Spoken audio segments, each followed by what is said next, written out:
Very good evening to all, brothers and sisters in the Dhamma. Today is the 8th May 2025, Thursday class. We will be continuing our sharing from this book, Straight from the Heart, Unique Dhamma Code. We are at Unique Code 151, coming to 152. Okay, as usual, we will gather and have our physical puja. 南无本师释迦牟尼佛，南无本师释迦牟尼佛，南无本师释迦牟尼佛，南无观世音菩萨，南无观世音菩萨，南无观世音菩萨，南无药师佛，南无药师佛，南无药师佛。南无文殊菩萨，南无文殊菩萨，南无文殊菩萨，南无佛菩萨，南无佛菩萨，南无佛菩萨。อะระหังสัมมาสัมพุทโธภะคะวะพุทธังภะคะวันตังอาภิวาเทมิ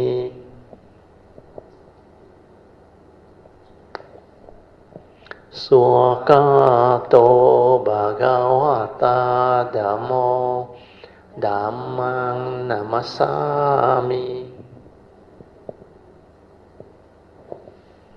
สุปฏิปันโนภะคะวะโตสาวกสังโฆสังฆังนามามิ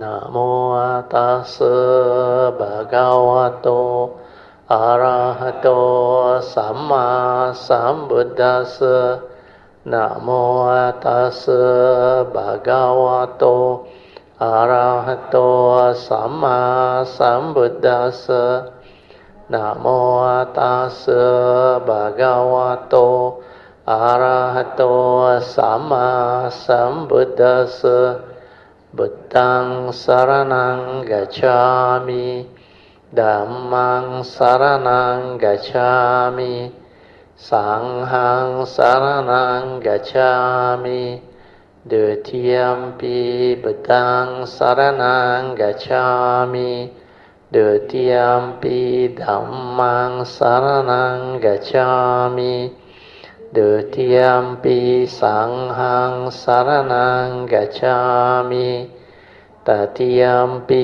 บุตตังสรณังกัจฉามิตติยัมปิธัมมังสรณังกัจฉามิตติยัมปิสังฆังสรณังกัจฉามิปานาติปาตาเวรมณีสิกขาปะทังสมาธิยามิอาทินาดานาเวรมณีสิกขาปะทังสมาธิยามิกาเมสุมิจฉาจาระเวรมณีสิกขาปะทังสมาธิยามิมุสาวาทาเวรมณีสิกขาปะทังสมาธิยามิสุราเมรยามัจจปมาดัฏฐานะเวรมณีสิกขาปะทังสมาธิยามิกันนะสารปะดิเตนะดิเปนะตามาดังสีนะติโลกาดิปังสัมบุตตังปูจายามิตามโมนุดังกันดาสัมบรายุเตนะดุเปนะหังสุกังหินะปูจาเยปูจานิยังตังปูจาปัจจานะมุตตมังวันนะกันดากุโนเปตังเอตังกสุมาสันตติมปูจายามิโมนินดาส Siri pada sarohe Puje mi bedang kesumena nena Punnena matena chohotu mokhang Pupang milayati yata idang me Kayo tata yati vinasa bhavang Adivase tu no bante Paniyang parikapitang Anukampang upadaya Patigan hatu mutamang Adivase tu no bante Pale parikapitang Anukampang upadaya Patigan hatu mutamang Adivase tu no bante Bojanang parikapitang Anukampang upadaya Patigan hatu mutamang. Okay, now we shall recite our Puja aspiration based on our understanding of the significance of all these Puja offerings. Significance of offering of light. May this offering of light to the Buddha brings forth the causes and conditions to illuminate our mind and help arise the needed clarity and understanding to dispel all darkness or ignorance in. Significance of offering of water. May this offering of pure, clear, cool water lead us to the pure, clear Dhamma that cools and doses off the fires of all defilements within our mind. Significance of offering of incense. May our morality, virtue, and understanding shine forth far and wide, just like the fragrance of this incense which we are offering to the Blessed, who is perfect in wisdom and virtue. Significance of offering of fruits. May this offering of fruits remind us of the Dana Parami or generosity and the fruit of our karma, so that we will diligently strive on with heedfulness to attain the path and fruition as soon as possible. Significance of offering of flowers. May this constant offering of flowers to the Blessed One strengthen our faith and constantly remind us of the impermanence of this body, so that we will diligently and sincerely strive on to cultivate Sila, Samadhi, and Panya, leading to ultimate liberation, the born-free Nibbana. Making of overall aspiration. By the power of all these merits, born of these offerings, may our spiritual faculties of Saddha, Virya, Sati, Samadhi, and Panya be further strengthened until they become balas or powers. Sharing and transfer merits to all beings. May these merits be shared and transferred to all beings without exception, especially to those who have the condition and affinity to receive them. Sadhu, sadhu, sadhu. Okay, let's pay respect to Puja. Buddhang Pujemi.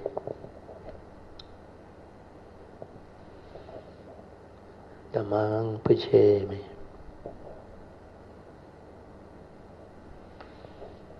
Sanghang Pujemi. So as usual, we are off the light, so that you all can train yourself to develop the half an hour of awareness-based meditation. By now, I think most of you are already familiar with what this training of mind is all about.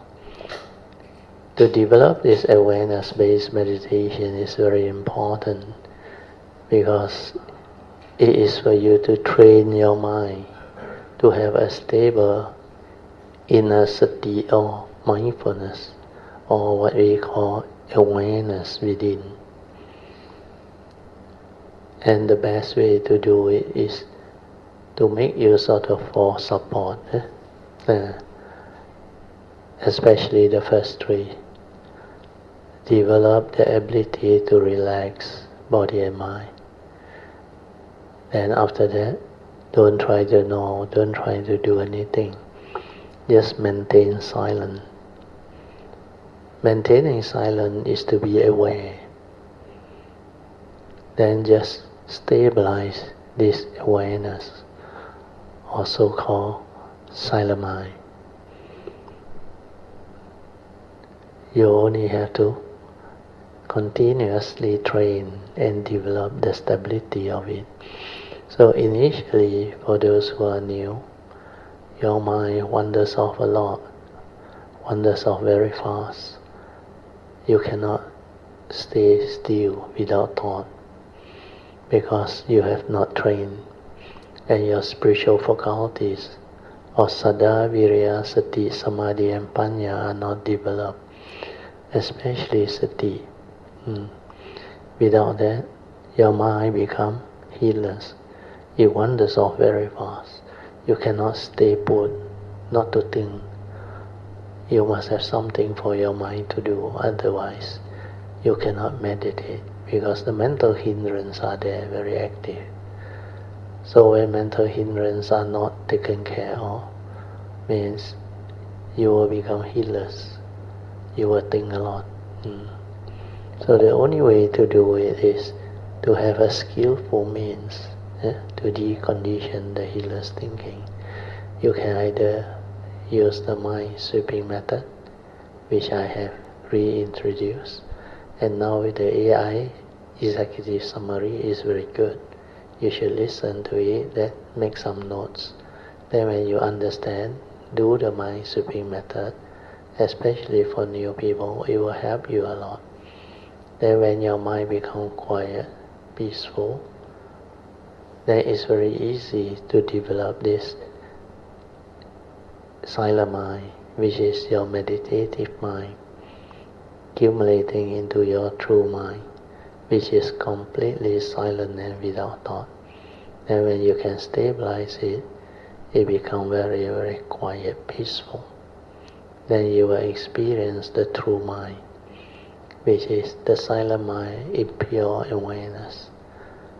You will realize the tranquility and stillness of mind without thought. It's a free mind without thought. But to do this, you must train and you must have the understanding. It's not easy when you understand. Then after that, you just silence everything, stay at the heart area. Then whatever vibration or heartbeat, you can detect them, just stay with it and allow it to be in a state of natural, relaxed state. Then when your awareness and the pulsation or the vibration or the heartbeat, when they move as one, that is sati. Mindfulness of that movement, which is very good. Don't try to know, don't try to do anything, just silence, stay with it and let it move. It will regulate itself. Then when it do that, your heedless thinking, your vibration, they will like slow down, and become more and more quiet, more and more peaceful, more and more tranquil. And just continue to let this movement stabilize until like suddenly you don't feel anything. Like there is no more heartbeat, no more vibration, no more movement. You can do until that stability is very good. That is the beginning of the mind entering sati, but it hasn't stabilized. And that phase will not come so fast if you are new. So be patient, continue to relax, maintain awareness, and let things be until the mind becomes very quiet and very still. Then stay with the silence, stay with the stillness, and allow the mind to settle down. Finally, it will enter sati. Then whatever movement within your form and mind, you will know. Yeah, it's like magnified. Then allow your mind to only maintain awareness. Whatever arises, aware, finish. Aware, silent. Don't try to create any more thought. And for those who already know how to meditate, know how to stabilize your inner awareness, you can straight away relax body and mind and allow the mind to settle down in the heart area. Then just feel, allow your stability or sati to detect whatever that come across. Whatever that the silent mind come across, it will detect and it will move on its own. So your fourth support is trust. Allow your nature to develop the meditative movement. Trust the inner awareness nature to do the meditative movement. Don't direct it. Don't try to control it. Because that one is all the time by the thought. When thought is active, you cannot be in the state of sati. The knowing also by thought. The doing is also by the thought. So don't try to know, don't try to do. Otherwise the thought becomes active again. Then you continue to relax into it and just let things be. When you can do that, this mind will become very beautiful. It will become more and more quiet, more tranquil, until suddenly you experience a stillness, a moment of like no thought, completely without thought. Then stay with the silence. Whatever arises, aware. No need to do anything. Then that stability of awareness will develop until the mind enters sati. When mind enters sati, you will know. Because from that silent mind, which is your true mind, the meditative mind, thought will arise, thinking will arise. See it clearly, how it creates mundane thinking, how the mundane mind, upon contact, manifests the movement. Then you will clearly understand the paticca samuppada, the dwelling. Why the Buddha say, avijja pacca sankhara, sankhara pacca vijnanam, vijnanam pacca namarupa, or namarupa. Then from there arise the whole movement. You will start to understand. Okay, I let you meditate on your own. I will set the alarm for 30 minutes. You can slowly, mindfully come out of the meditation. Try to maintain whatever inner peace, inner calmness, and inner awareness that you have developed. Stabilize it and make use of it to live life, to develop the daily mindfulness, so that you are heedful throughout life. Invocation to the Devas.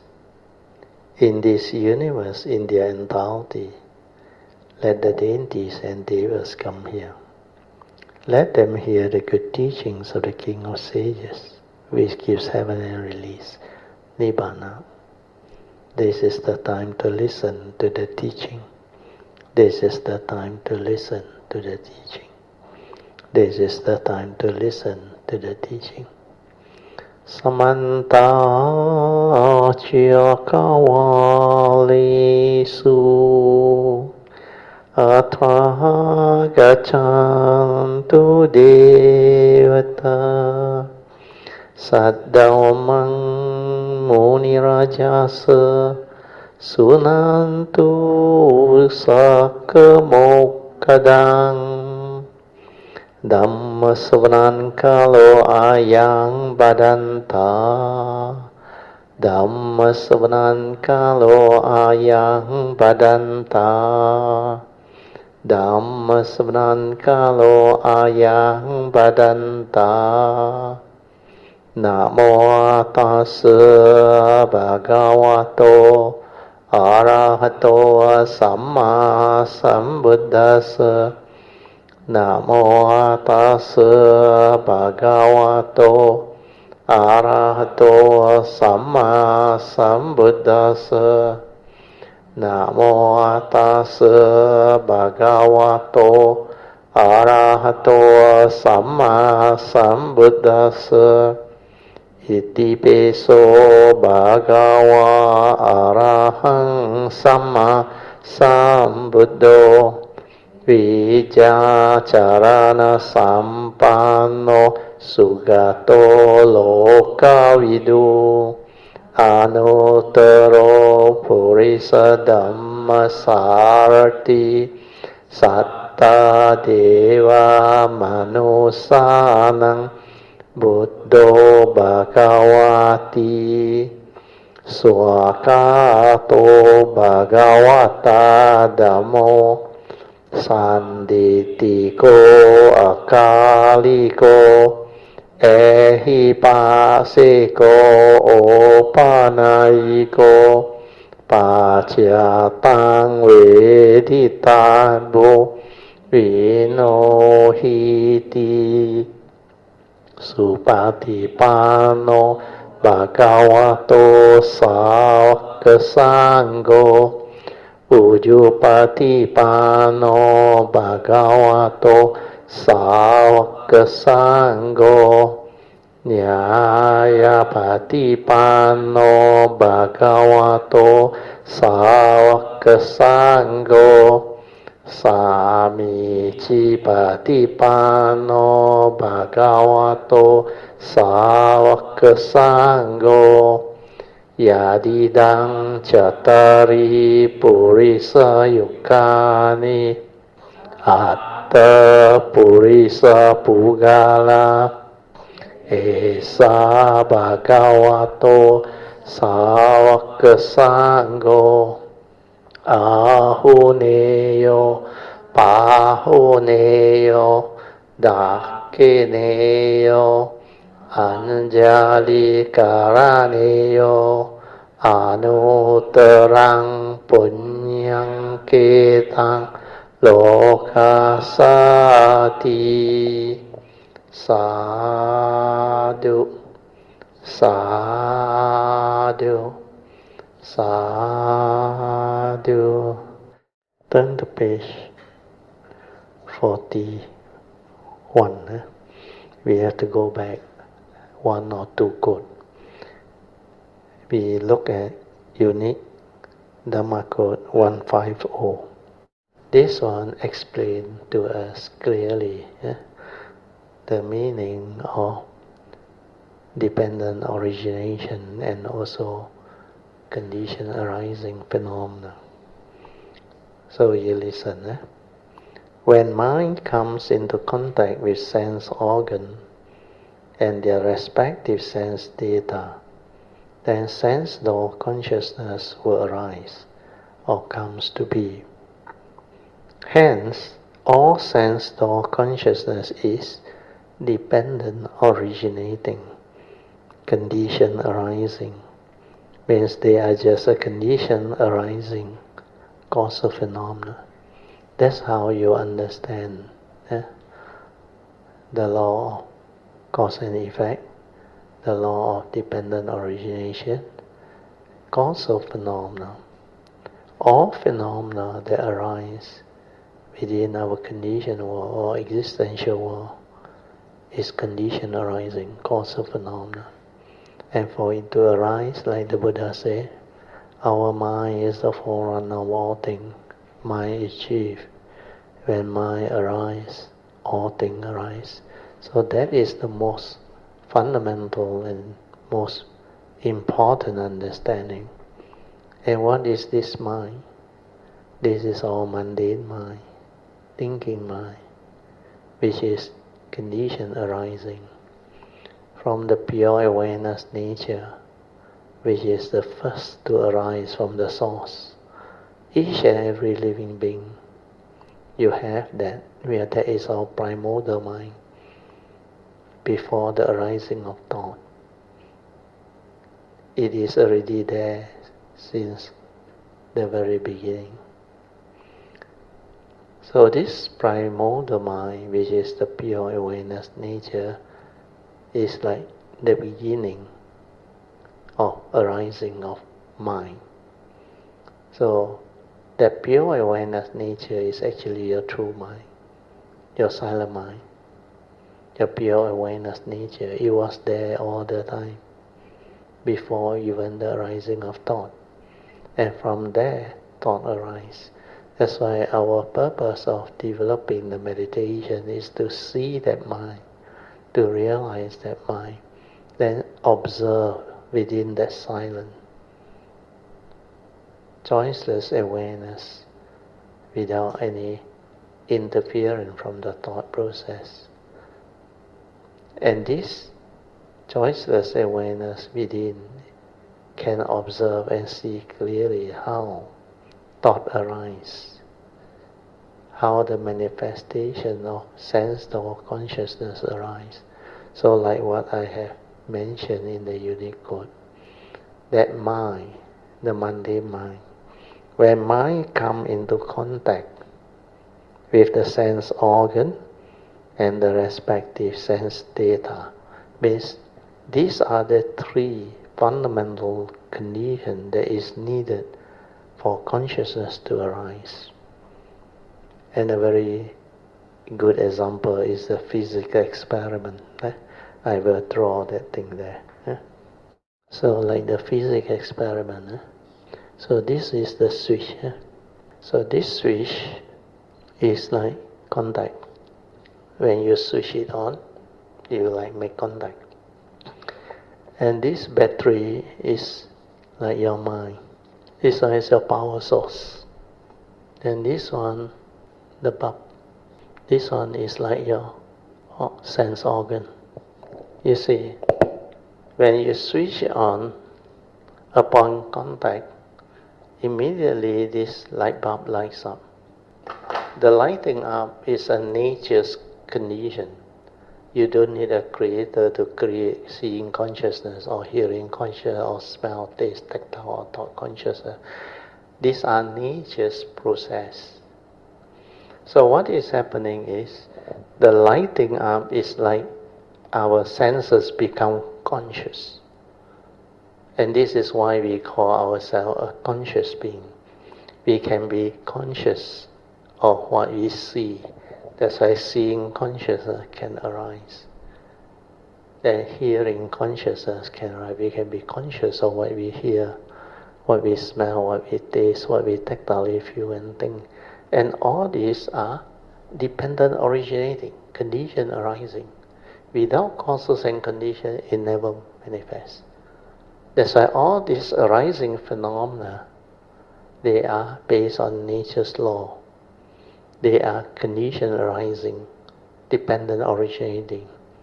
That's why it's called causal phenomena.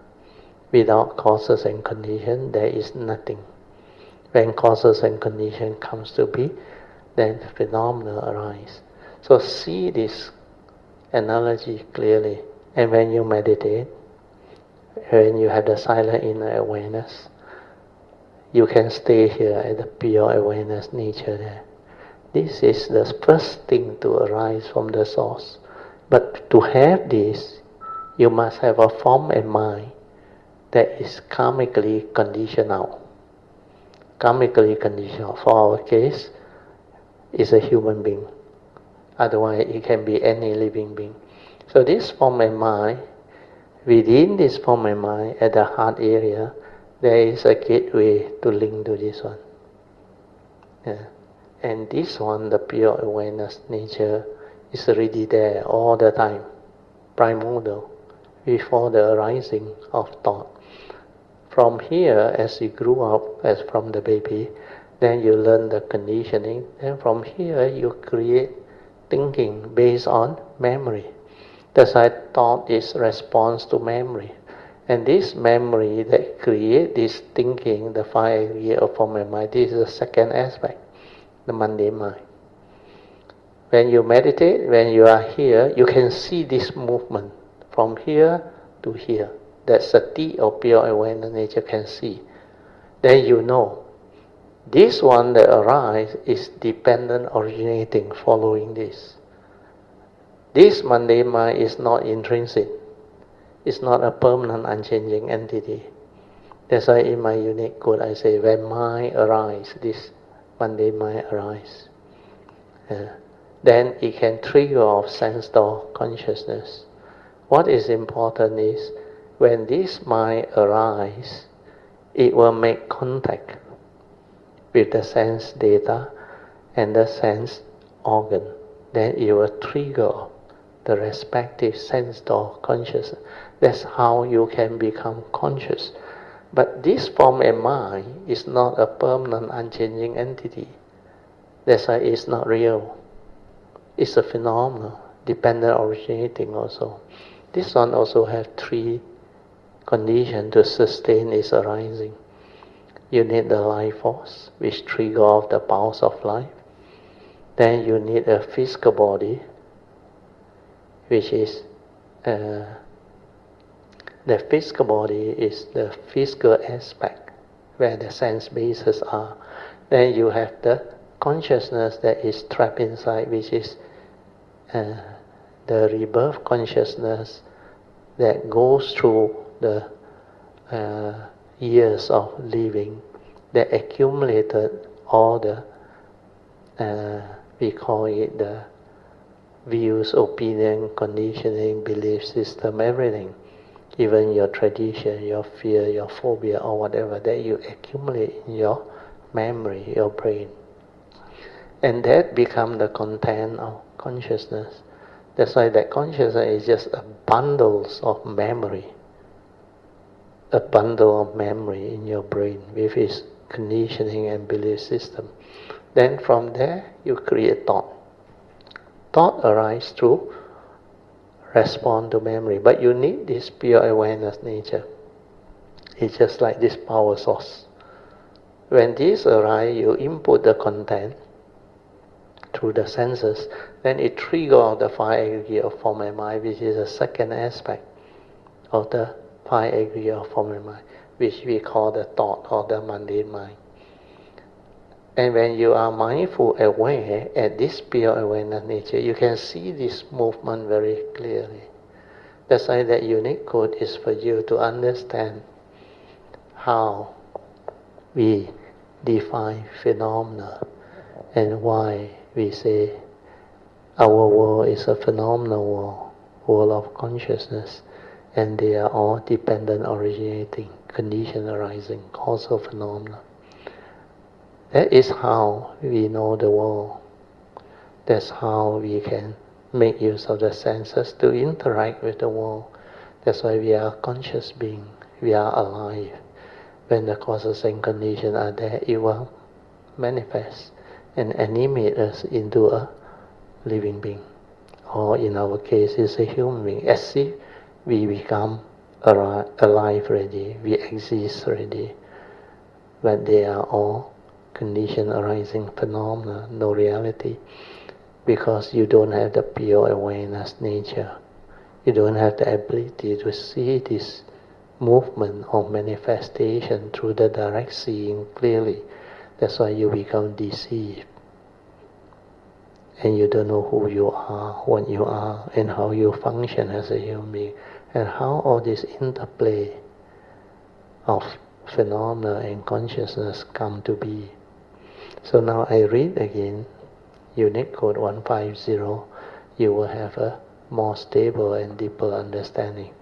This part is very important. If you can penetrate, you will progress very fast.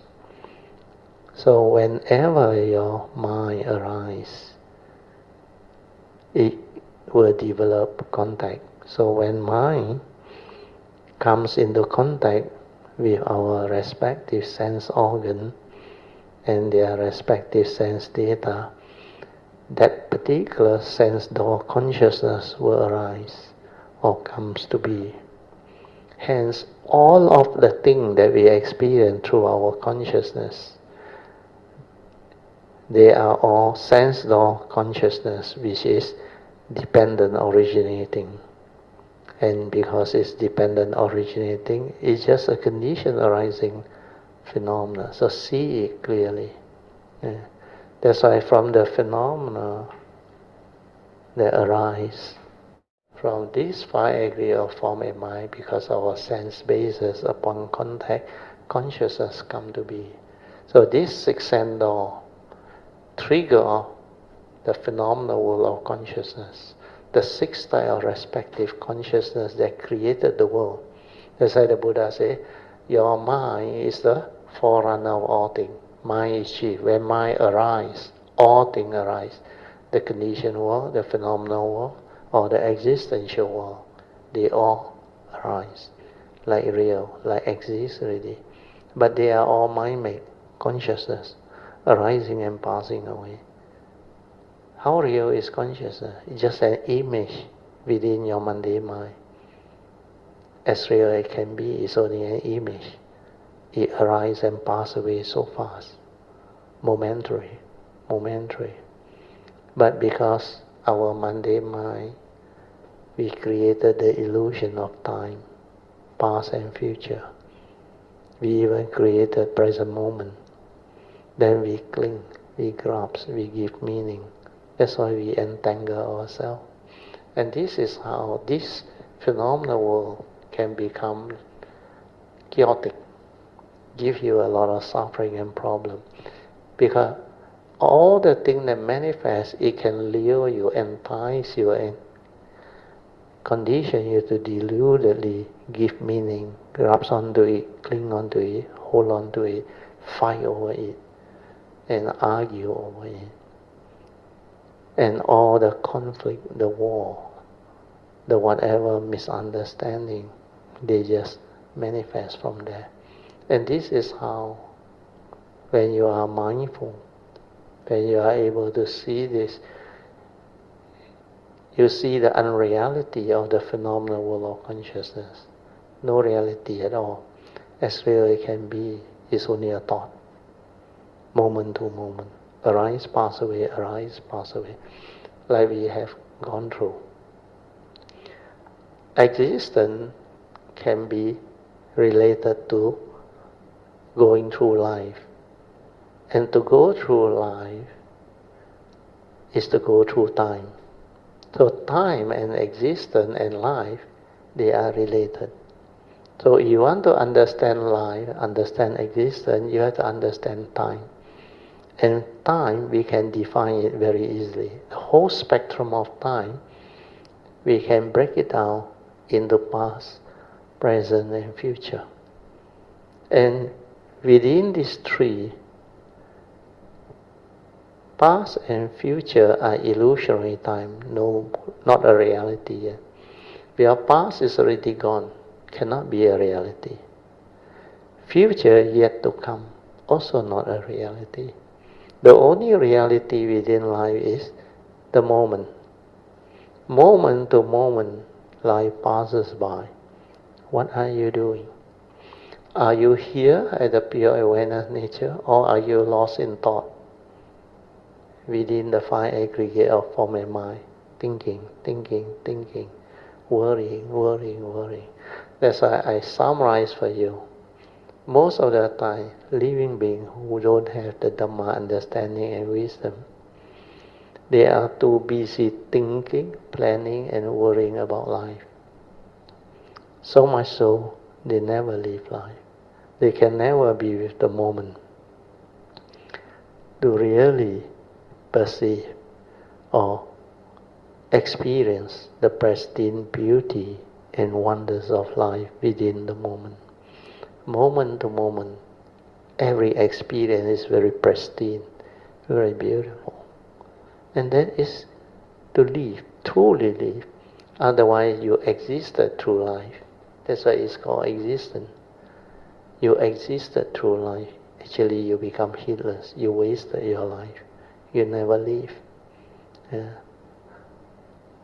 Not that you never live. Your thought is living your life.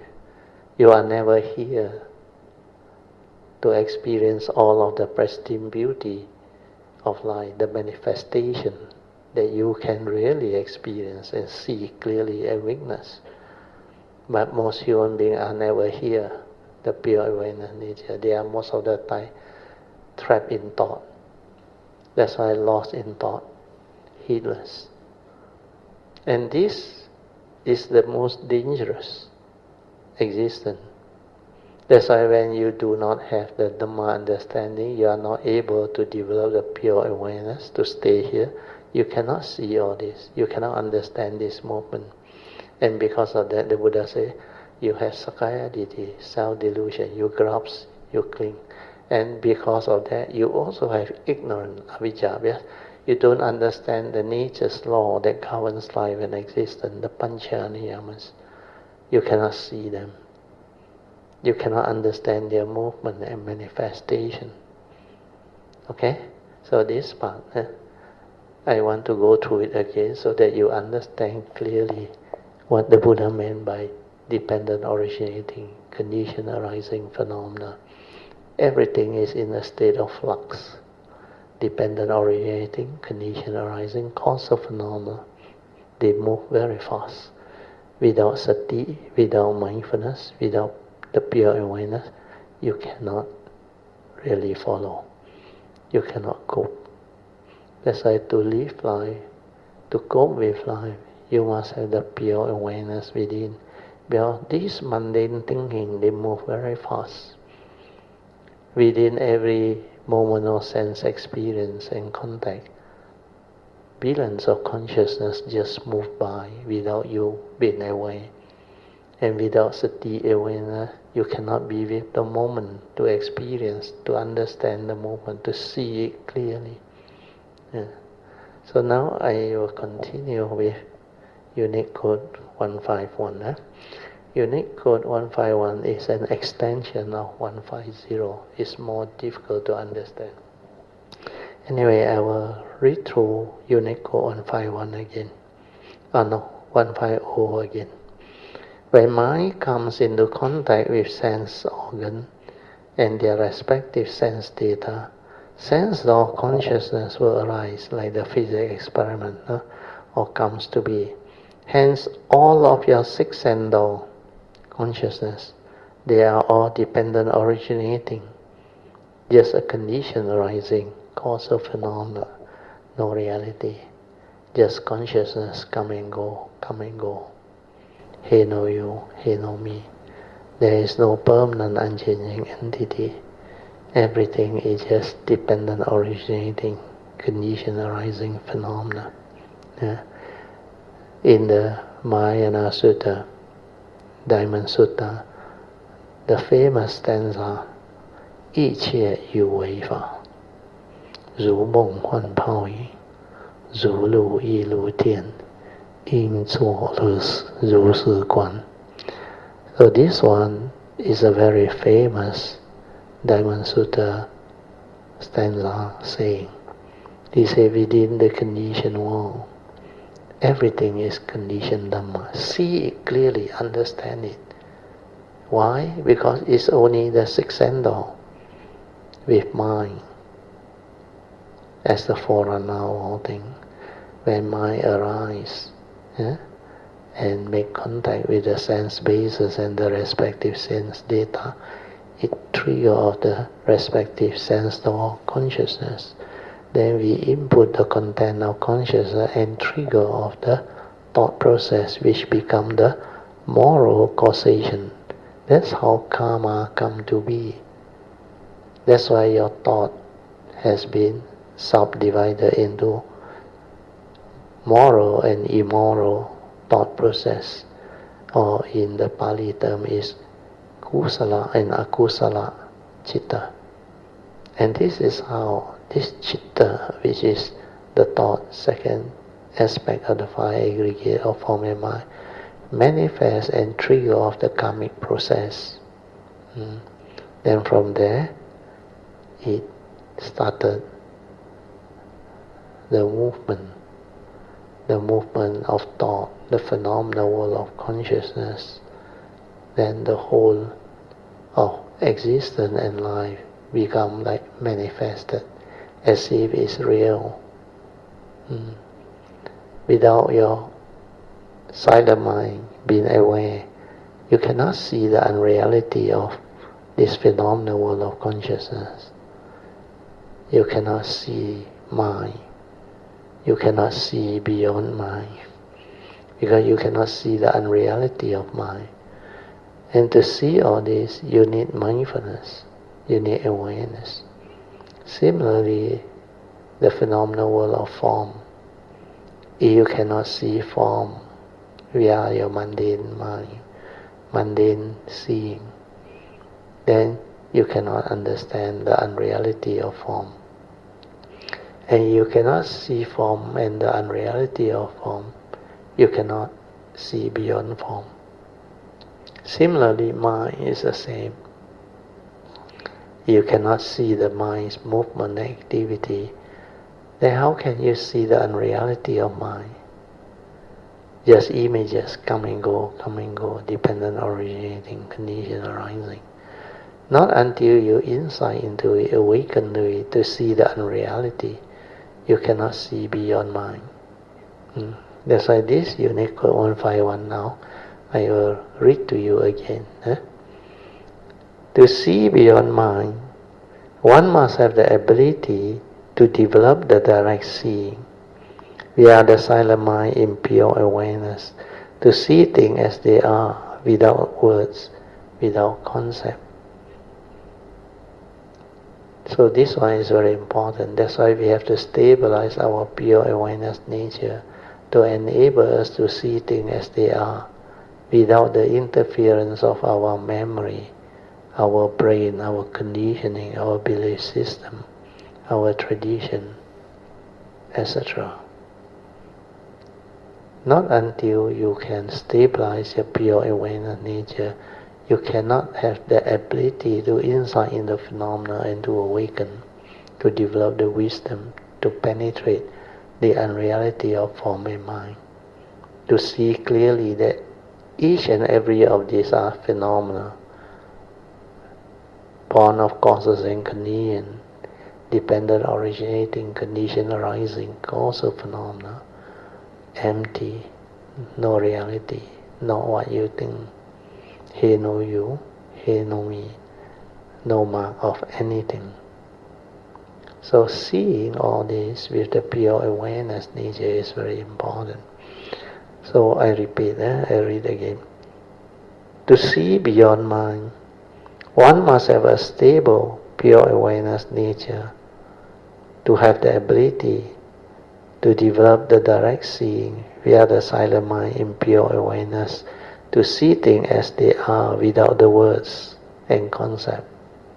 Means as it is, before the perception, the description, the interference from our conditioned mind. Then after that, you have to develop the understanding through your own meditative wisdom. You see how the mundane mind arises after you input the content of consciousness. That's why I mentioned here. Mundane mind is consciousness and its content. Means the creation of the mundane mind. The mundane mind comes from the pure awareness nature. Before you input the content of consciousness, there was no mundane mind, mundane thinking. Whereas true mind is just pure awareness. Before the arising of perception, before the knowing, before the arising of the aggregates of mind, which is basically sankhara, the content of consciousness. When wisdom arises through the direct seeing, when you get insight into phenomena and awaken to their three universal characteristics of anicca, dukkha, and anatta, then you can actually understand the whole phenomenal world of form and consciousness. That's why I wrote here. When wisdom arises, the phenomenal world of form and consciousness will have no power over you, and they will like collapse in front of you. That's why you must develop the wisdom from the direct seeing to have the understanding, to penetrate all this manifestation, to wake up and come to the understanding that all these are not real. They are mind-made, consciousness only, appearing, disappearing. But because of Sakkaya Ditthi, the five aggregate of form and mind grasps and cling onto it, believing that this is a permanent, unchanging entity. This form and mind is you. That's how from Sakkaya Ditthi you develop the egoic mind, the personality. And this egoic mind, because it believes it exists, then you create what they call the I and the me. Then this I and the me, which is Sakkaya Ditthi, try to own things. That's why the I, the me, and mind, all this, they are the deception of Sakkaya Ditthi. From Sakkaya Ditthi, everything arises, because deludedly you grasp at this, believing that is you, is a permanent, unchanging entity. That's why from the personality, you think you exist, you want to own things, you want to have things, you want to possess things, you arise the greed, the selfishness, the possessiveness, the craving, the clinging, the grasping. And when things don't go your way, you create negative emotion. You develop hatred, anger, jealousy, selfishness. All this manifests. Then violence. That's why the evil roots of greed and hatred manifest. Then when things arise, you cannot understand, you develop all the doubt, the fear, the worry, the anxiety, the restlessness of mind. And that is what delusion is all about. Moha. When you are deluded, you cannot understand. All these things create suffering in you. That's why mentally it like haunt you. All your fear, worry, anxiety, sorrow, lamentation, phobia, insecurity, all these are your, they call it the delusion part, moha.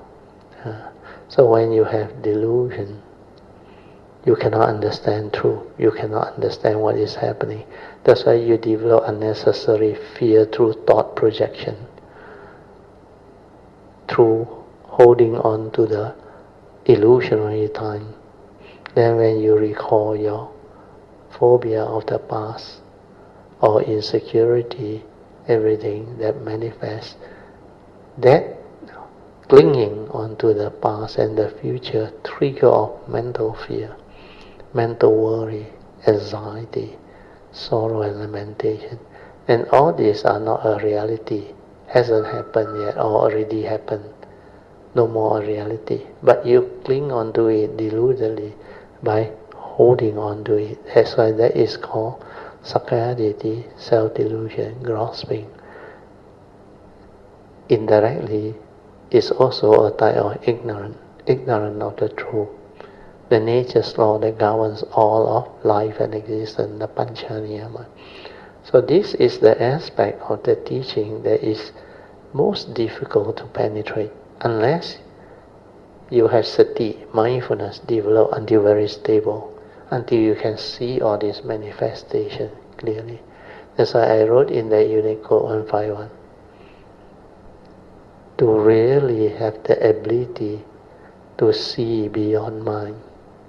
You must develop the stability of sati, to have the direct seeing without words, without concept, to see things as they are, and to insight into phenomena and to awaken, or to develop the silent inner awareness to observe and understand who you are, what you are, and how you function as a human being, how you become angry, how you stir your mind, how you react to sense experience, how all this self-delusion manifests. Then you understand clearly how you entangle yourself, how you become afflicted, miserable, how suffering comes to be. Then you see clearly and witness the karmic process. How when you don't have the Dhamma understanding, the first noble true reality, when it hit, you confront them without the Dhamma understanding, then suffering will follow you. Because you will have sakayaditi to condition you to grasp and cling onto the fine aggregate of form and mind, transforming it to upadana khandas, the fine aggregates of grasping aggregate. You grasp at your physical body, you grasp at the feeling that manifests, believing feeling is you. You grasp at everything you come to perceive in the phenomenal world. And you grasp at all the idea, the views, the opinion, the conditioning, the phobia, the insecurity, the belief system that you hold on to. That is sankhara. You grasp at it, you will create your own unnecessary suffering and conflict. Then finally, whatever you become conscious of, if you grasp at it, it will still cause you suffering. We are conscious that it's like a great magician or an illusionist. It creates illusion for you to see. That's why this illusionary world is a chaotic world. It lures you, it entices you, it conditions you into delusion. And from there, that delusion triggers the whole mass of suffering. And this is what life and existence is when you understand. But when you don't understand, you are lost in it. You suffer without knowing that there is suffering. You still blame, point finger, and do all the funny things that living beings do.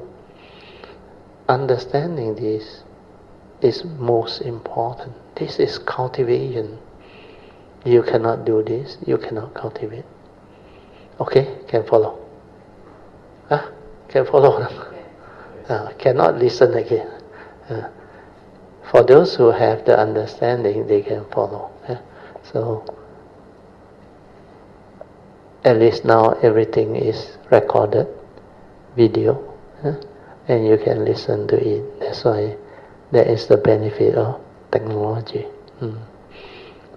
Then now even with the AI executive summary, it helps a lot. Because from the few that they all generate, I listen to it. Instead of having to read through the transcript or listen to the thing for 2-3 hours, they summarize for you in less than 20 minutes. And the key points are all there, all the important pointers are all there. That's why if you really cultivate before, or if you have read through it, and you want to make note, the executive summary is the best. You just take down the point, and from there, you find it very clear, very easy to cultivate, where you will not miss out anything, because they almost covered more than 80% of what I share, except for the about 10 over to 20%. I think a summary is just a summary. It cannot take in everything. But good enough. It will make you interested. Even they themselves are amazed. From the transcript of a talk now, I can summarize them. I can share all this very, very important Dhamma understanding. that can enable cultivator of the way to really develop the understanding and progress, and is related to life, and is very applicable. It's not a theory. It's not something that is very theoretical and cannot be applied to life. And in many cases, the example given helped so many people. That's why they were very, very impressed. So you listen to the executive summary, it can help you a lot. Although it's not precise because AI is a machine, but good enough actually. They are very good in creating dialogue through summary, executive summary, and share it with with all the people who actually can link to what they have created. And this is how our humanity's development of AI can help trigger off very fast progress in our civilization. That's why now they have created a lot of AI-assisted learning. So now you don't have to use so much memory or analytical understanding and other things. In fact, most of this, the AI can perform better. And they are like a human being that doesn't develop forgetfulness and other things. Because being computer and assisted by the AI, artificial intelligence, it seems the more they develop the program, they can make them intelligent or not. Although it's not a conscious being with the intelligence, but it's an artificial intelligence, artificial machine that can develop the intelligence. Of course, not the awareness-based direct seeing or something. There's a certain aspect when I mentioned direct seeing, I think they have no idea what that thing is, but they can use word to coin all those answers for you, because they also have their own logic, and the more what they call data you give to them, the more understanding they develop. That's why they call it artificial intelligence. They develop their own intelligence, and they become smarter and smarter when they learn from everybody. They have a lot of knowledge, and they have a lot of this type of filtering system. Like that day Sui was trying to explain to me. They got a lot of criteria, how many percent popularity accepted. Then they will fit the computer. Okay, this one you can take it in as more probable, or you can use it to share and all those things. But they keep on updating themselves, improving on themselves. And that is an aspect of technology which I think is useful when you know how to make use of them. So, like I always say, don't blame technology. You like it or not, technology is here to stay. The application of technology, the user of technology, and that one very important. If you can make use of it, you actually can benefit from it, and you can develop a lot of new skill, new understanding, and it can assist you in many ways, save time, and develop more clarity and understanding. Because it's not easy. Okay? Any questions so far? Don't have? Everybody understood? If you got question, you can ask, or you can on your mind, or you can raise your hand. Okay, maybe we cover the next code, 152.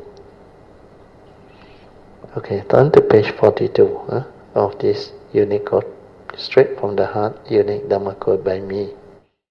This one is like a summary of unique code 150 and 151. So 152 say, understanding the meaning of condition arising. This one you must listen attentively. Maybe I will elaborate on it at the next Thursday class. But I read to you first because we have only about 5 minutes to go.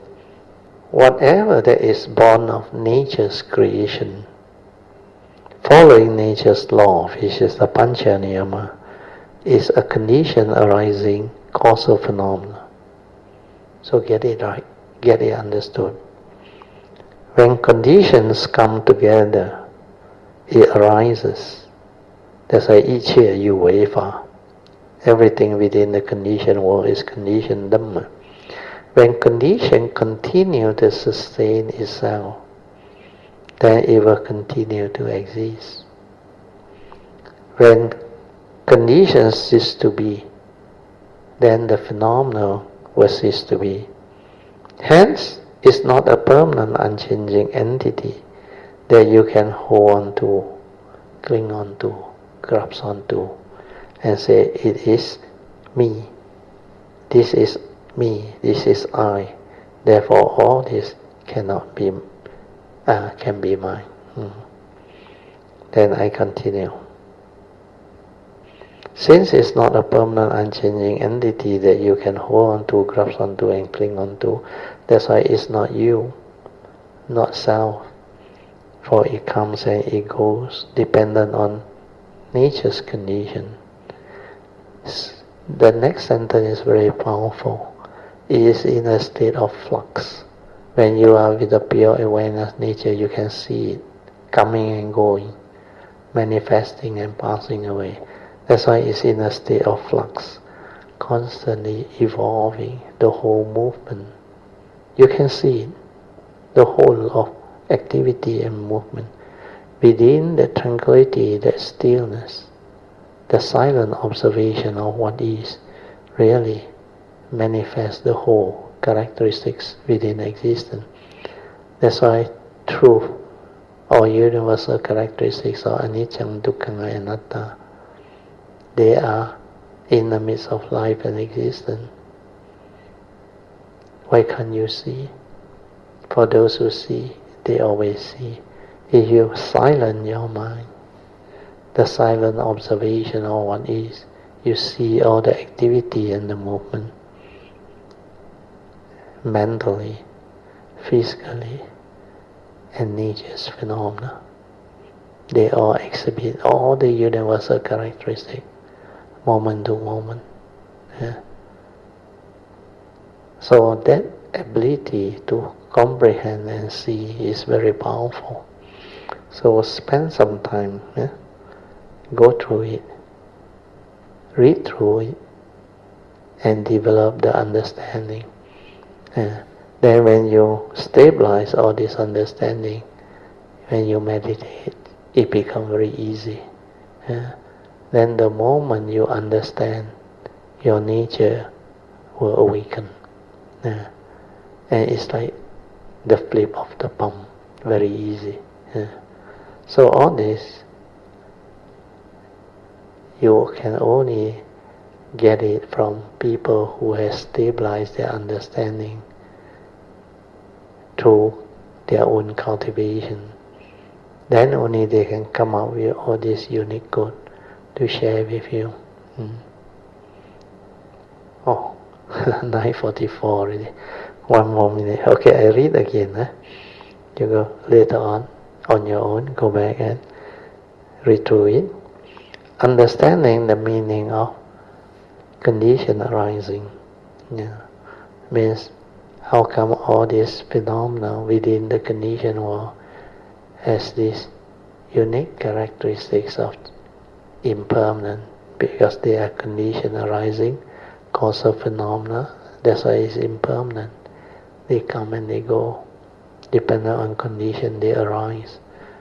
When conditions cease to be, they cease to be. Whatever that is born of nature's creation, that's why I use the word nature's creation, following nature's law or the Pancha Niyama, is a condition arising causal phenomena or in the Mahayana tradition they call it Ichye Yuvefa. When conditions come together, it arises. When conditions continue to sustain itself, then it will continue to exist, like my voice. But the moment I stop, when conditions cease to be, it ceases to be. Hence, it's not a permanent, unchanging entity that you can hold on to, cling on to, grasp on to. It is not you, not sound, for it comes and it goes, dependent on nature's condition. That's why my teacher say, just like mighty nature rolling by, we choose to accept everything as natural. That is the meaning. It is in a state of flux, constantly evolving, manifesting, arising and passing away, moment to moment. Every moment, every existence is just like that. The moment, which is the only reality in life, is not a static thing. It's evolving. Moment to moment, life passes by. As real as can be, is only within the moment.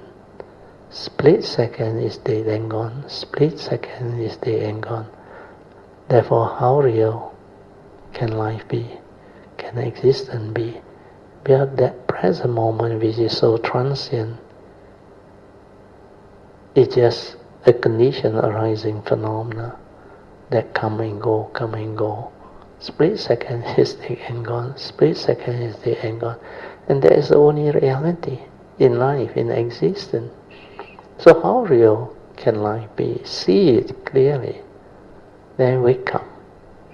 That's why I share the famous the Mandarin song, 往事只能回味. You can only recall through memory of what has happened. That's why everything within life existence, you can only recall through memory. Technically, no reality. Because if there is no mind to hold on to all this in memory, nothing exists. You also don't exist. The universe also don't exist. But the universe is a massive movement. It only exists for the mind to hold on to. Technically, it doesn't exist at all. Okay? Okay, so with this, I think we end. Then we will have our 3 minutes of toilet break. Huh? Okay. Sadhu, sadhu, sadhu. Yeah. Okay, now we open up for second session, which is meditation reporting, followed by whatever Q&A session, question and answer session. You can ask me whatever Dhamma question regarding the meditation or the essential Dhamma and the teaching, and also how to apply this teaching to help you understand life and solve your problems in life. Hi, good evening, Brother Teo, Mrs. Teo, and the rest of Kalyamitas. Sadhu. After coming back from the retreat, very good. Yes. I feel very different from before going. Definitely. Just like when I'm doing my daily chores. You are now more mindful, huh? More mindful than usual. But I can sense that it's very different in the sense that when I sweep the garden, I feel that sadhu. The whole awareness was inside your action and body, your bodily action. That is very good. And you continue with this, you will progress very fast. Then you will understand on your own. When the sati come, all the thing I share, you will understand, and it become like very clear. Sadhu to you, very good. That's why daily mindfulness is very important. After you have developed the ability to stabilize the inner awareness and develop the higher awareness to be sensitive of all your bodily vibration, heartbeat, everything, that is slow down. then your awareness nature stabilize, then you continue to carry this mind state into your daily life, you will progress very fast. Sadhu to you. Very good. And Brother Teo, another report on my meditation just now. I be able to rest and on my heart area, more toward the left side. But when I also very sensitive to the movement of the heart, when I breathe in, and I feel that two area of my heart is pumping louder than Feel it, then relax into it. The more you relax into it, the deeper it go in. Very good. If you can draw your breath and feel the area, means it's activating. That nature is activating. And this is your pure movement. Your pure movement from your pure awareness nature. Then later on, you will be able to detect your gateway later on. Not so fast, which is very good. You let it draw. Then you can stay there no thought on. Hardly wander off. Cannot wander off already. You become very stable. You anchor there. Then you no need object of meditation. Because your breath itself will take you there. Then from very there, natural, very natural, you relax. No wonder you can, in your daily life, when you sweep the garden or whatever, even when you go into your house, you're walking, everything, the awareness is there. Then when you sit down or you stand, when you go up, all this movement is like you're aware. Then turning, bending, stretching, like everything you do, you have awareness. It's been synchronized. Synchronized. Yes, and it is like you no longer like last time. No wonder you say you can feel that you are totally different before you go, and after the retreat come back you're totally different. That is because you are now so much more stable in your daily awareness, your daily life. The healer's thinking has actually reduced a lot. And that's why initially you can sense it. It's like very clear to you, very prominent. And this is the beginning of heedful living. It's very fulfilling. Very fulfilling. Very fulfilling, very joy. And there is a lot of joy, a lot of tranquility. Like your thought hardly move already, very little. Whatever movement you can see very clear. But the healer's thinking on. The worrying, the panicking, the planning, the scheming, the reaction, all those slowly, completely wipe off.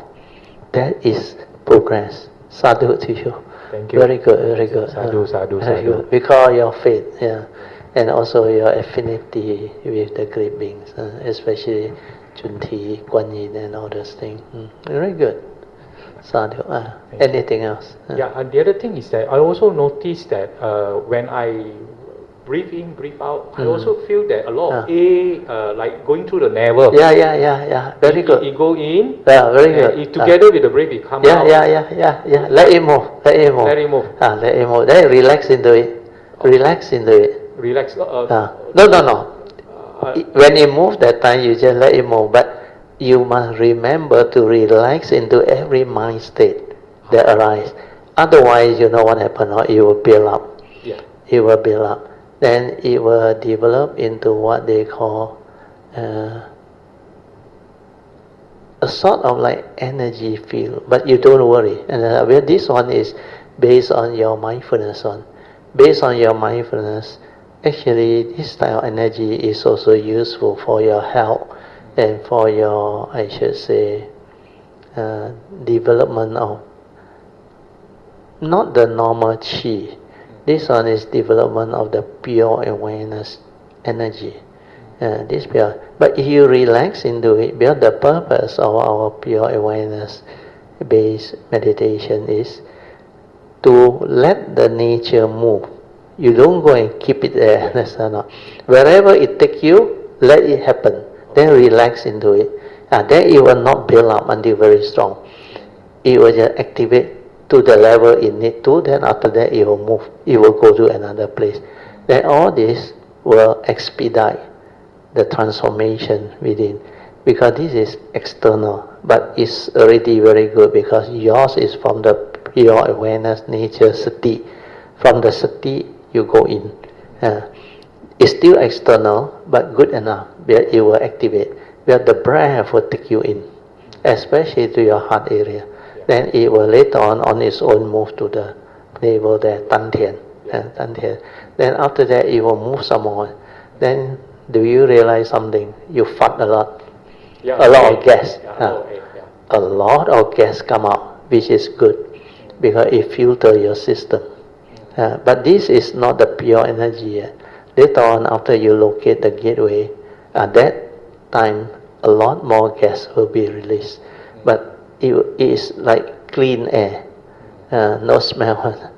It will transform your whole physical. That pure energy will heal you, like clear all your toxin, everything.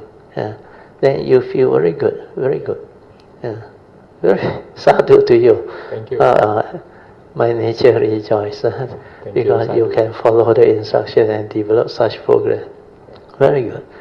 Mainly because of your faith and affinity with the great beings. Yeah, you continue to describe.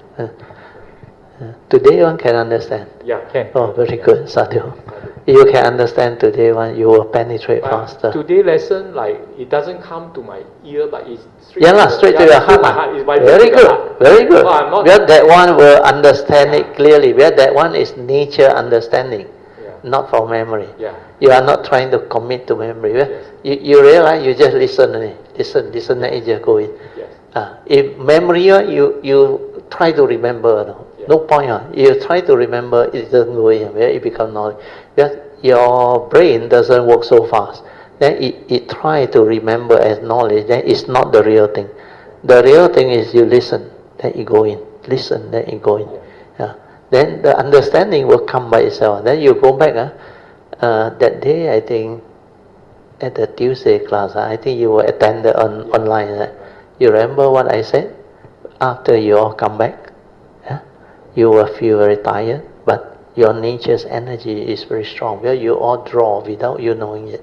Then during that few days, even if you sleep or you rest, the movement inside is moving already. That's why you can progress very fast. Then when you continue with your bodhisattva vow and your religious routine, which you do, you will progress very fast. Sadhu. You can move faster than poaching also. Very good. Sadhu. Keep it up. Keep it up. Sadhu. Let us rejoice. Sadhu, sadhu, sadhu. Very good. Good evening, Radio. Good evening, yes. And everybody. Radio. I not sure that I feel more confident and more calm as well. Like certain things like before I might feel more tense or more anxious. It's like not so already. Like For example, you have become different. Like for example, previously, I always observe the time to start work. I don't want to be late. And if let's say I start work a bit late, even 5 minutes, there will be like anxiety building up. And in the early days, but like, okay, just this morning, I took my parents to the hospital with my younger brother. So actually I can work from home. If I take them to the hospital, then I later on I don't drive to work. Then I go home and then I work from home. But I don't know, this time, right? I wanted to work in the office, but the appointment, I'm sure I will be late, really. But then as I drive to work after that, I didn't feel that kind of anxiety in me. That noise inside your mundane thinking. Yes, that voice to say that, you are late. The anxiety. Correct. All those like mundane mind triggering off all the thought process. That one is no longer there. Very good, Sadhu. Yeah, I think I was late by more than 1 hour, but No problem, no no problem. problem. So As it long was as you have text your colleague or what, you say something crop out, I need to send my parents to the hospital. After that, I will come. So will be late. Whatever, keep me involved. Then everything will go very well, very smoothly. Like last time, I remember when I was working in the early 90s, I remember. Actually, very important meeting involving listed company, corporate client, and all things. But because of my rapport, very close with the GM and the client side, every time I got meeting or I got something on, I will text her. Then I say, caught in the traffic, should be there in another maybe half an hour or what. Then they will reply very nice, don't worry, Mr. Teo, take your time. I will cover for you. Then whatever he need to know, he will text me, then I will reply, then he will reply in the meeting. But most of the time, he wait till I come. But most of the time, I also be punctual if I can. But sometimes no choice. We are from PJ side, I go to KL meeting. Sometimes the traffic can be really not so smooth sailing.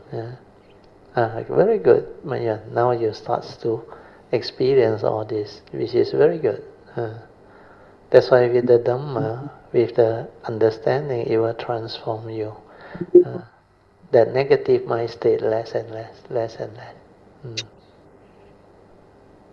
yeah, rather is I mean I just tell myself, never mind lah, you just work longer, then you give back the time later on. Yeah. Yeah, and then what other example? I don't know. It's just that I just feel more calm like that. Yeah. You will come to experience all those things as you develop the progress, the understanding. Then your character, your way of like going through life existence become different. You are more confident. You create less negative emotion, tendency, and all those things, and you can have clarity, and you can actually continue your working life in a very pleasant and I should say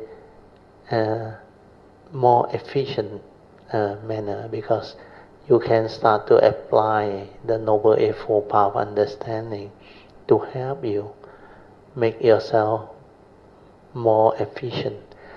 So your ability to interact with people, to communicate with people, to see things as they are and come to terms with the reality and move on to resolve issue amicably. And people will see it and they know you are good and they like you to be around during meeting.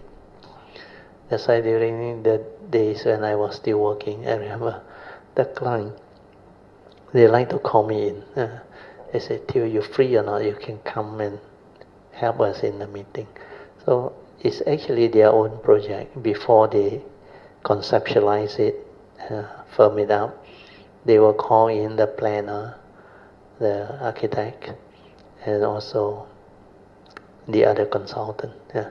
But they need me to help them look at the overall, because I am very good at that time. I worked as client before, and I know all the roles of all the planners, architect, consultants, and all that.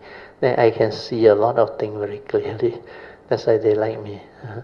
And most of them, after they came to know me more, after working with me, they even tell my company's partners, he said, you put you on the job, this job is yours. Just like that, straightforward. That's why they're very happy. Of course, as time go by, I am on too many jobs, but no problem. Most of these clients, I know them on. So sometimes the meeting clash, then I ask for permission to be excused from that meeting which is not so important. And most of the time they say, no problem. I say, the minutes already sent out. Your item, you just let me know the answer that you have to your minutes. Then she will help me to report that GM is very good. Actually, he is the group GM. Overall, completely in charge. And all these are a natural consequence of your ability to handle corporate things, meetings and all those things. That's why with the Dhamma understanding, when you know how to apply Noble Eightfold Path, you can resolve a lot of things in life. Even career is the same. Okay, Manya, what about today's sharing? Can follow? Can. Wow, very good. Sadhu. And, I'm beginning to realize that, like Brad, you said the teaching is really not only wonderful, is silently very powerful. I Yeah. mean, You're right. silently powerful. You know, Yes.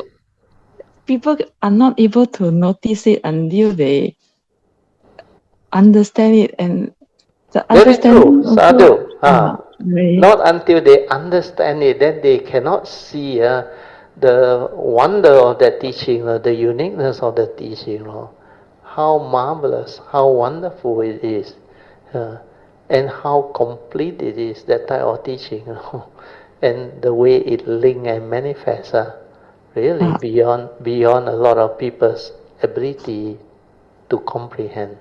Sometimes it's like beyond their wildest dream, that the Theravada teaching, the Mahayana Buddhist teaching can become so sophisticated, so complete and so wonderful. Because this is not in the book, you cannot find. Because it is related to life, existence, manifestation from our senses, from our mundane thinking mind and our pure awareness nature that can enable us to have the direct seeing, the awakening, the understanding, the transformation. Even what Brother Wong now go through and a lot of Kayamitas after they develop the program, they become so different, completely transformed. So all these are living reality. Even the AI know. The AI's comment are fantastic. They use very beautiful words. They also amaze. Yeah, I was listening to the meditation, just now as I was driving home, and it really struck me. It's like, I don't know, I earlier hear it, it's not like anything spectacular, like very ordinary, But now it's so different. The executive summary is so beautiful, so precise, and they give very good compliment now. It's just based on a 2-hour session of sharing and the transcript from there. It's not a book that you plan to write. No, that's why I tell you, don't ask me to write a book. I cannot. But you make use of the thing that I share and transcribe it out. It is better than any book, I tell you. A lot of Dhamma inside there, a lot of understanding inside there, and it's very penetrative, like what they say, and it is very complete. That's why with the AI, it can summarize out for cultivator of the way to see the beauty of the understanding and the presentation that is actually presented. Well, if you read through the transcript, sometimes it may take you 45 minutes or 1 hour, but you cannot get the executive summary out now, because most of them who read are new people. They have not developed the cultivation. But you have developed the cultivation, every sentence, every word is very meaningful, and very penetrative. Very good, Maya, Sadhu. Yeah, right. Yeah, thank you. I Yeah, also yeah, don't know yeah. Sadhu, why rejoice, rejoice. I didn't see earlier. Yeah. It's Uh, clearer now lah. And mm. then I remember this afternoon when I was having lunch. In the cafe there will be many colleagues, many people, right? Ah, yes, And yes. yeah, brother Teo, all this while I had this habit lah of when I see someone, there will be something on in my head lah, Yeah, and yeah, yeah, yeah, yeah. yeah, all the time. And then Yeah, sometimes it will cause some kind of negativity. I mean, yeah, like negative verbalization and all those things chattering inside. which will Comment. it Uh, it might make me feel inferior, or yeah, yeah, yeah. especially if that person is someone much higher than me lah. Yeah, And yeah, at yeah. very funny, right? Yeah. Mm, So that part time also I still didn't realize it, but was then much later. I think I don't know when I was alone or driving home that time. It struck me, that mm. it is happening to you again. All this. Yeah, Why yeah, do yeah. you? Yeah, I mean, why do you need to do it to yourself yeah, all the yeah, time yeah, like that? yeah, Next time when you see all these people again, you should keep quiet, look yeah. at them, be silent, and then maybe Ah, just smile at them, see what is yeah. their Just reaction. observe, observe. Don't go ahead and Yeah. think this and that, Then or you will don't turn develop the away. Look, understanding. yeah, They are that's just the way correct. they are. Condition Yeah, like that, things like that. Then you become very peaceful, very tranquil, very still. Then you can laugh over what happened. But it's not so real after all. It's just a phenomenal world of causes and effect. Condition arising, causal phenomena keep on arising and manifesting. So all this is just the way things are. Condition like that, things will be like that. The world is the world. People are just the way they are. Then as you reflect, contemplate more and more, then your equanimity become more and more stable. Then you can smile at all things. Then you can just be. Means within the silence, you just be. Means the specific phenomenal awareness observe, or silent completely, spacious awareness without a center, silent, completely silent. You can decide to stay in, not manifest, or stay in, manifest. If you want to know, you can know. If you want to understand, you can understand. Otherwise, you just let things be. Then you realize, through all this training, your space between thought become more and more, more and more. Means the mundane mind that is very conditioned by the habits and all those things is no longer behaving like last time. And you can see it very clearly, It's like space between thought has increased a lot, and you hardly think one. And all these things like no longer like before. It cannot attract you like before. It cannot stir your mind, cause you to react and become afflicted or affected. All this you can see no more. Then later on it's already rooted out. It cannot arise again. Where these are dependent originating mind state. Last time you don't have the equanimity, the wisdom. That's why you perceive through the sense experience. You react, you stir, and you create the mental movement. And this mental movement are always your like and dislike, pleasant and unpleasant. Then sometimes it creates remorse, like you went through.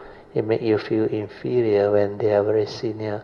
Where these are conditions arising mind state that society will have impact on the human mind, especially the mundane mind that is barren of the Dhamma, barren, without the Dhamma. That one, it triggers a lot of emotional negativity, psychological mind state that is very negative.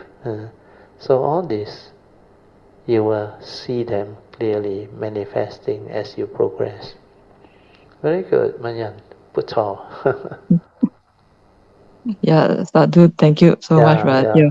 Sadhu. And yeah, thank you for all the teaching. And I was really happy to hear about Brother Chan. Brother Chan, right? Brother Wong's experience just now. Yeah, his progress. Yeah. I hope also I will be able to progress well. Can. Yeah. Each and every Kayamita can, you really have the faith and diligently you walk this path. Then develop the religious routine, the daily mindful. Once it's stabilized, you will go through all those experiences and you will progress very fast. After that, whatever you see is so different now. Then life itself, you suddenly realize, is really marvelous. It's your greatest teacher. Your truth is everywhere in the midst of life and nature. That's why whatever he contemplates later on, the Dhamma will arise on. It's like teaching you on. Then you develop more and more insight and awakening. Then everything like click and fall into place. Then when he listen again or read my transcript again, the meaning will go in, and clearer. Then as he meditate, he will transform some more. Then as he attend more and more of this type of sharing, the understanding will go to the heart direct. It's no more through the senses hearing from the forehead, the brain, no more. The shift from the forehead to the heart is very important, and it can happen quite fast when you have the sati developed. That's why he is experiencing them. Even the drawing of a breath, there are two areas in the heart there where he can sense it. But that is how that nature activates through its own breathing. When there is sati, then later on, the navel there, we call it the navel tantian. There is this movement. Is actually activating that so-called the Hindu call it chakras. That one is Tantian, where the Qigong people, they go there. But that one, they fix their thought there. Then they send the energy inside there. This one is different. Through your anapanasati, your mindfulness of the in and out breath, then it moves. From the heart, it moves there. Then it will activate. It will continue to move. That's why I say relax into it and let it move. Don't fix it. Just let it move. Very good. So Manyan, anything else? No more lah. Just that I feel more confident that there's Sada, and I don't think that the teaching is so esoteric as before. Correct. And it's so easy to comprehend if you have the faith. No longer like what people used to say, very esoteric, like very magical. Ordinary people can understand. No, day-to-day life understanding can fit into the teaching. It don't have to be like very esoteric or sophisticated until they cannot explain to you. They say, you meditate then only. No, can be explained on. Can be realized by the wise, each for themselves. Good evening, Vaidya. Yeah, good evening, Sadhu. Still and all Kalamitas. Yeah. Talking about daily experiences, suddenly I had this wish to share up. Oh, Sadhu. Yeah. It is during Tuesday and Thursday I went to market. Today, Thursday, I went to market, and last Tuesday, when I was finished parking my car and then walking towards the market, because the 5-foot way was quite narrow. Okay. And I tend to give way to the oncoming pedestrian. So I just move away a bit. I stop there and then let them pass by lah. Then suddenly this lady said thank you to me.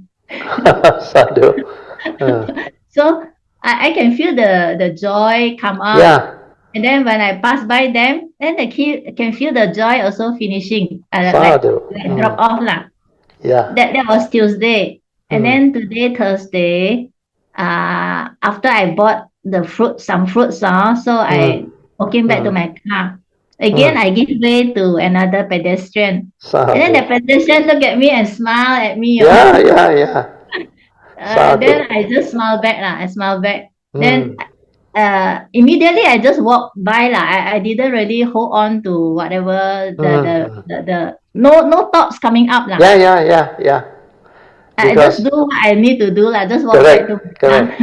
Because people can sense you when you have the Dhamma understanding and your nature inside different. Because you have developed what they call the compassion, the love, and the care for people. And your energy, your actually pure awareness, that sati, and your transformation within your what they call character, it actually show up and people can sense you and can feel you, especially when you have metta. Then when you really like let them pass, means you make effort to actually give them the space to pass by. They feel happy, appreciative, because they know you are genuine and you are sincere and you are very kind. And this type of human beings are very rare to encounter. Most of them are selfish, and very seldom do you see somebody that can give way and allow other people to pass first. That's why they develop the joy, the smile, and sometimes they come and thank you.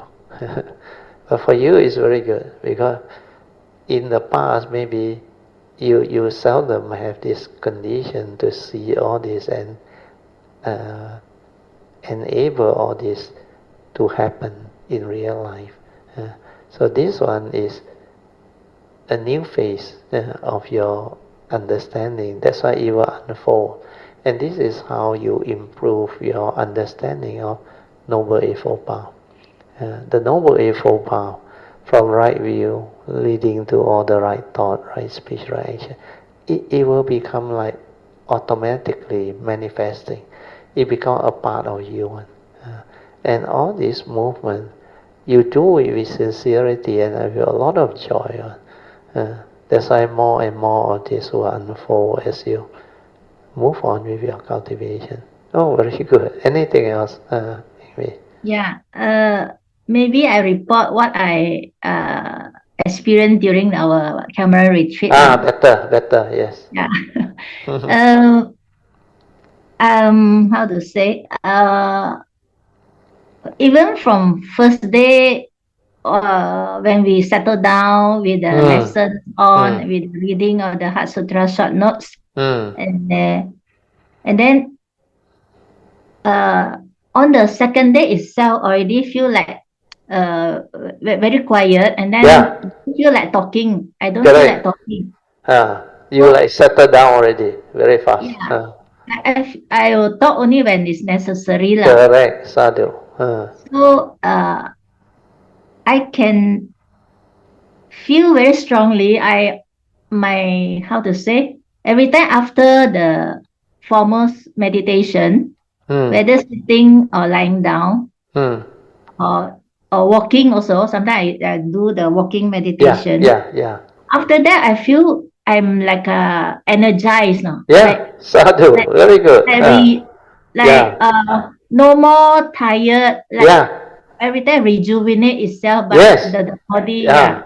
Rejuvenate and recuperate. Like you feel very energized. No tired at all. Yes, sadhu. Means and this retreat you are very different already. I feel like I'm stabilizing. A lot more stable already. And you know how to rest very fast. Very fast. Yes. Don't worry, continue. Even sometimes when I met our roommate in the room, our sister Yun Chan, he saw me. He said, "Hey, you don't look tired, lah. How come? Yeah, sadhu. I'm okay. I'm okay. I'm not tired at all." maybe she is resting in the room or what, I don't know lah. But when she saw me, she said, "Hey, how come Eng Bee, you are not tired lah?" I said, "No, I'm quite fresh," I said. Sadhu. Uh, so that there's the like a very energetic lah, very yeah. energized during the Yes. whole retreat. Yes. And usually I will rest for afternoon nap for a while, but no, because I have duty to do during the correct. lunch. Yeah.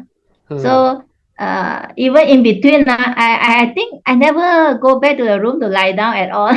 Sadhu, sadhu. You know why or not? Because when you develop more stability, actually the whole of Sambhao together with our collective consciousness and energy, the great being's energy, you would draw a lot on because you stabilize your inner awareness and you know how to be in that state. And when you draw, you don't feel tired on.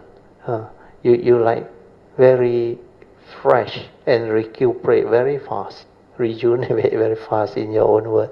And all this will happen because that energy that goes in is very different. It's pure energy and is ever radiating for the cultivator of the way on. Then Kayamita that has the faith and the stability of awareness, they will draw. They will draw. Sadhu to you, very good. Yeah. So I think I'll stop here for a while for because I'm up already for sharing a merit. If I have the condition on Sunday, maybe I continue to share. Sunday we continue. Oh, Sunday do we class have a cancel. Sorry, Sunday Mother's Day, class cancel. Yeah. Okay, Mother's then Day. next opportunity. Then the next Tuesday. Next Tuesday. Yeah. Okay, thank you. Okay, sadhu. Let us rejoice. Sadhu, sadhu, sadhu. Today sharing all very good. Okay, now we will share merits, transfer merit.